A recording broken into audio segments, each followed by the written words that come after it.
So hello guys, today we are going to solve today's lead code question, and as you can see this is the question. I have already read the question, so let's directly jump to the explanation part. Okay, so we have a given in a question a string and it has length of 12 as you can see in the test case. Now मैं तुमसे एक question पूछने वाला हूँ like तुम इस string को कितने स्ट्रिंग में डिवाइड कर सकते हो like what is the smallest string you form that is palindrome.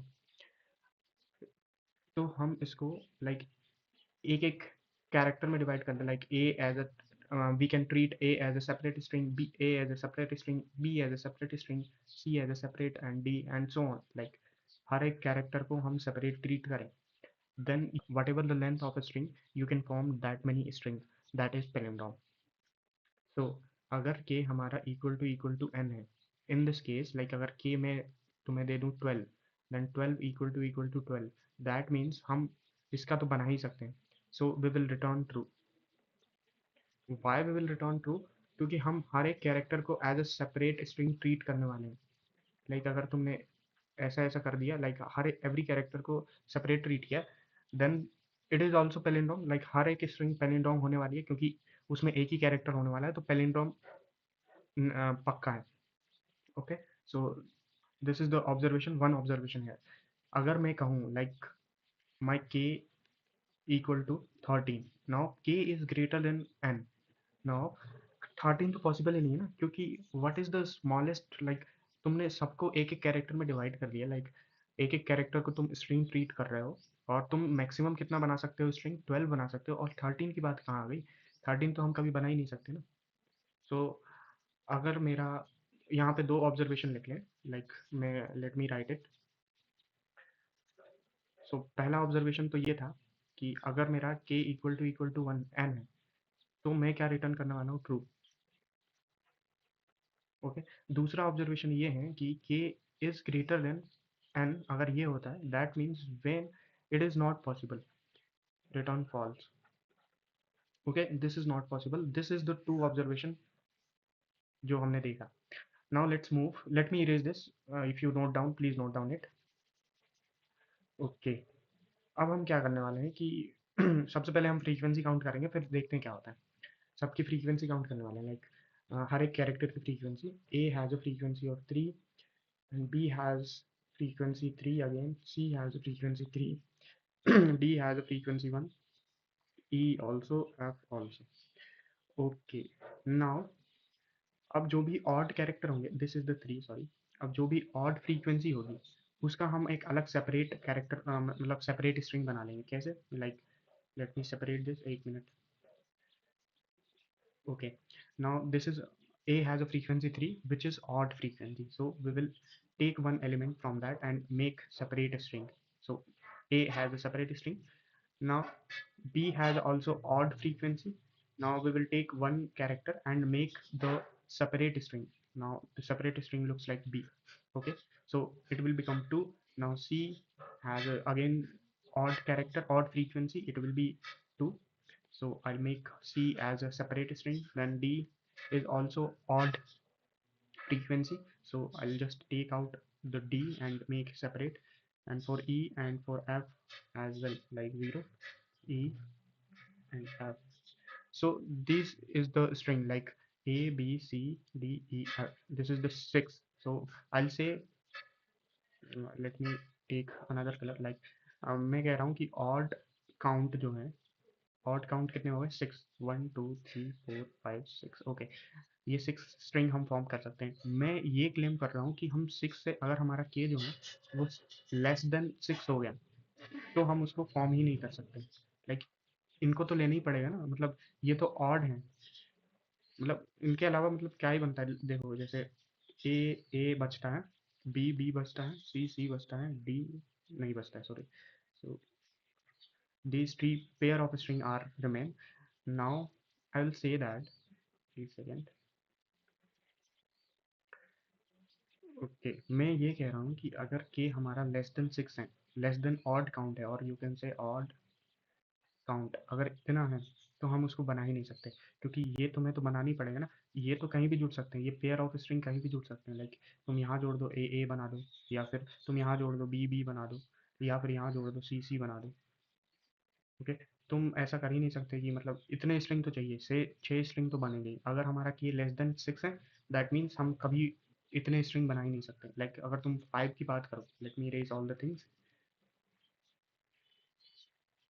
अगर मैं बोलूँ मेरा के हैं जो है वो 5 है, क्या तुम 5 स्ट्रिंग बना सकते हो? नहीं बना सकते। तुम कुछ भी कर लो, like you can put over here A and then B B B. तुम बना ही नहीं सकते। लाइक अगर तुम सी को साथ में रखोगे तो ये पैलिंड्रोम है ही नहीं ना, तो इसलिए हम नहीं बना सकते। Okay, so one observation from here, let me write it over A B B and C C. Okay, अब मेरा ये क्लेम है कि like K is greater than और इक्वल टू ऑड काउंट।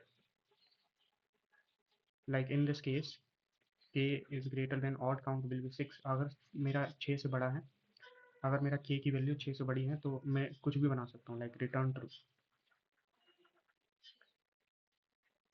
कुछ भी बना सकता हूँ। लाइक अगर मैं के इक्वल टू 6 की बात करूँ, let say, let me raise this thing. Okay, तो मैं हम बात कर रहे हैं के इज ग्रेटर देन और इक्वल टू 6, तो मैं के इक्वल टू 6 लेता हूँ, तो 6 तो हम बना ही सकते हैं। लाइक 1 2 3 4 5 6, इनका क्या है, ये तो कहीं भी ऐड हो जाएंगे। लाइक ये पेयर हैं, कहीं भी ऐड हो जाएंगे। लाइक ए ऐड कर दो इधर, बी बी ऐड इधर कर दो, कोई दिक्कत नहीं। सी सी ऐड इधर कर दो, तो हम 6 का तो बना ही सकते हैं। ठीक है, let's take one more, one second. Okay, let's take k equal to 6, k equal to 7। सो इसका बन गया नाउ के इक्वल टू 7। के इक्वल टू 7 के लिए मैं क्या करता हूँ कि लाइक हमें एक और चाहिए, तो मैं इसको रहने देता हूँ एज इट इज। नाउ इसको मैं ऐड इधर कर देता हूँ, और पी को मैं ऐड इधर कर देता हूँ। Now as you can see 1 2 3 4, sorry 1 2 3 4 5 6 और ये एक 7, क्योंकि इन दोनों को हमने ऐड कर दिया। ठीक, 7 भी बन सकता है, सो मैंने इसको मार्क कर दिया। Now let me erase, let me back. Okay, तो 7 बन सकता है, 6 भी बन सकता है। नाउ लेट से 8, के इक्वल टू 8, क्या 8 बना सकते हैं? तो मैंने बोला हाँ बना सकते हैं। इन दोनों को एज इट इज रखो, इन दोनों को एज इट इज रखो, 1 और इसको ऐड कर दो कहीं, फिर लेट से इधर ऐड कर दिया, तो ए बन गया। और फिर काउंट कर लिया, 2 3 4 5 6 7 और 8 बन गया। तो 8 भी बन सकता है हमारा। Now let's take k equal to 9, क्या 9 बना सकते हैं? बना सकते हैं, सबको एज इट इज रख दो, like treat. Okay, 1, one second, 1 2 3 4 5 6 7 8 and 9, that's it. Now क्या हम 10 बना सकते हैं? 10 भी बना सकते हैं, कैसे? ओके, 10 बनाने के लिए मैं क्या करता हूँ, लाइक मुझे इतने हो गया ना ये सब कुछ, ठीक है। तो मैं क्या करूँगा, इस सी को मैं डिवाइड कर दूंगा, इस सी को मैं दो पार्ट में डिवाइड कर दूंगा, सी एंड सी। नाउ ये दो हो गए, 1 2 3 4 5 6 7 8 9 और 10। Let's take an example of 11, k equal to 11। Okay, तो अब मैं क्या करूँगा, इस सी को मैं दो पार्ट में तो डिवाइड करूँगा ही, 1 2, सो सी सी, देन बी, इसको भी डिवाइड कर दूंगा बी बी में। And now we have 1 2 3 4 5 6 7 8 9 10 11, set. और k equal to 10, k equal to 12, ये तो पॉसिबल है, 11 पॉसिबल है, 12 भी पॉसिबल है, क्योंकि हमने ये वाला केस को पहले ही हैंडल कर लिया। Like k equal to n हो गया, तो ये तो ट्रू है। तो हमें यही करना है, लाइक अगर हमारा ऑड फ्रीक्वेंसी आ रही है, तो हम number of odd frequency count करेंगे अकॉर्डिंग टू, हम अगर k, let's say, let me take color 1, so let me write the observation, all the observation here.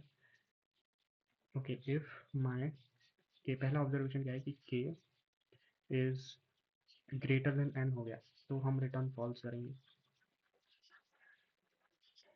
If my k equal to N हो गया, तो हम रिटर्न ट्रू करेंगे।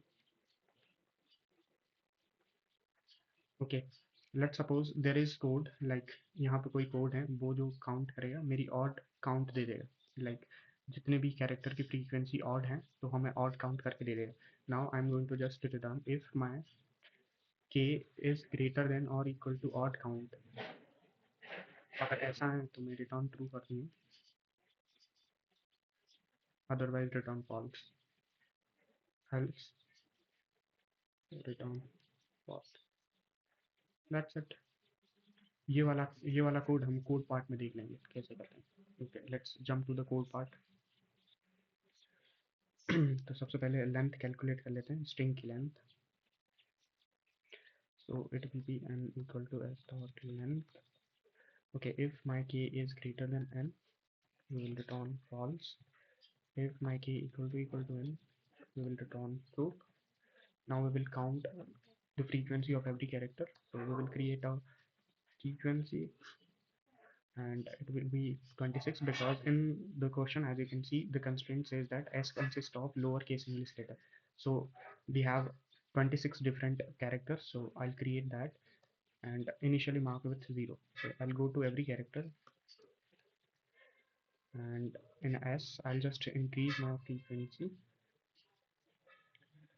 ch minus a plus plus, and I'll go to every character now I plus plus. If my frequency of I is odd, if it is odd, then I'll just implement my odd count with 1. Okay, let me create odd count, and odd count will be initialized with 0. Now I'll check if my k is greater or equal to odd count. If it is, then I'm going to return true. Otherwise, else there is only one case, like k is less than odd